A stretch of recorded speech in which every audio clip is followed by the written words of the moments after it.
Laïkino, la rubrique cinématographique de l'Union des familles laïques. Avec Alain Defremont. Bonjour, vous êtes à l'écoute de Laïkino avec Frédéric, votre serviteur, et Alain pour la chronique cinématographique de l'UFAL. Bonjour Alain. Bonjour Frédéric. En mars est sorti le film de Jeanne Herry, Je verrai toujours vos visages, qui t'a littéralement bouleversé. Oui, tout à fait. Alors il faut savoir que Jeanne Herry, c'est la fille de Julien Clerc et de Miou Miou. Elle a fait quelques comédies au cinéma, mais elle s'est lancée dans la réalisation.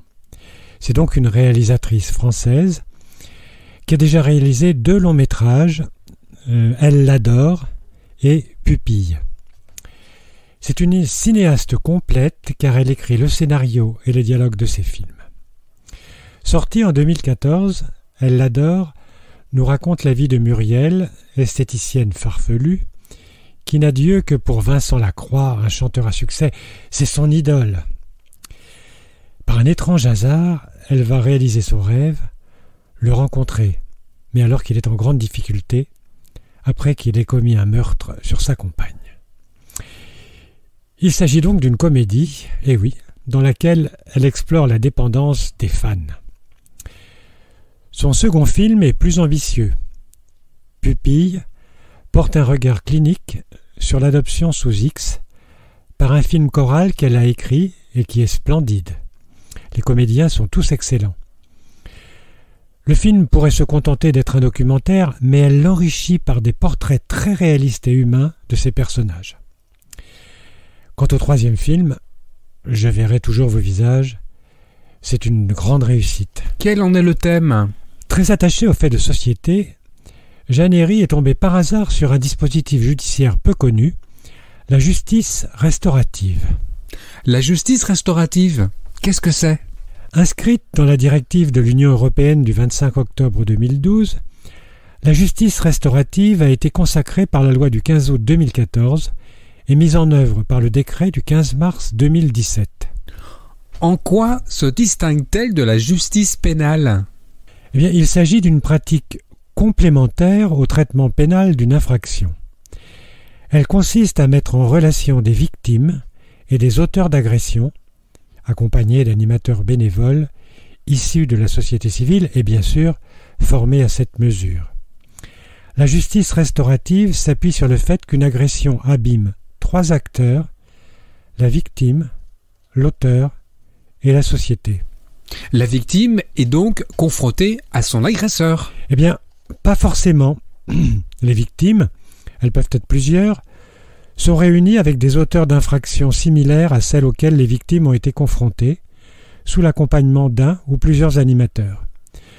Ce qui fait la force du film de Jeanne Herry est de nous permettre de voir les évolutions progressives des uns et des autres durant ce dispositif. En effet, les agresseurs ne sont pas interpellés par l'autorité judiciaire, mais par les victimes elles-mêmes, et ce, au cours de 5 séances de 3 heures, où la parole est distribuée symboliquement par un bâton. Tu peux nous donner un exemple ? Eh bien, dans le film de Jeanne Herry, une caissière de supermarché qui a été braquée raconte qu'elle vit avec la hantise de croiser son agresseur dans la rue, car il a vu son visage. Très progressivement, elle va se rendre compte que l'auteur d'un braquage qu'elle a en face de lui, bien que masqué au moment des faits, redoute que ce soit la victime qui le reconnaisse et le dénonce à la police. En France, quand une infraction ou un crime est commis, la victime et l'agresseur forment ce qu'on appelle un couple pénal. Tout le parcours judiciaire consiste à séparer ce couple pour protéger la victime. Mais c'est oublier que le lien entre l'agresseur et la victime existe à vie. Le déconstruire vise à réparer les 2 parties. Ça ne marche pas toujours, ça n'est pas magique.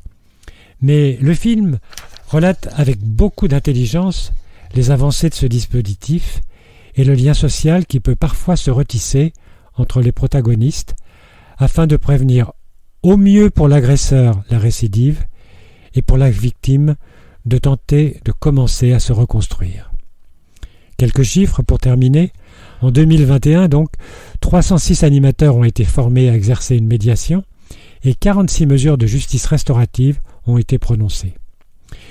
Je verrai toujours vos visages est un film indispensable et utile qui fait honneur au cinéma français. Et de plus, il nous scotche sur notre fauteuil pendant 2 heures. On en sort bouleversé et optimiste. Merci Alain. En attendant de vous retrouver, n'oubliez pas notre émission en balado-diffusion sur laicidadufal.org ainsi que sur notre site ufal.org. Pensez aussi que nos activités ne sont possibles que grâce à vos dons et vos adhésions.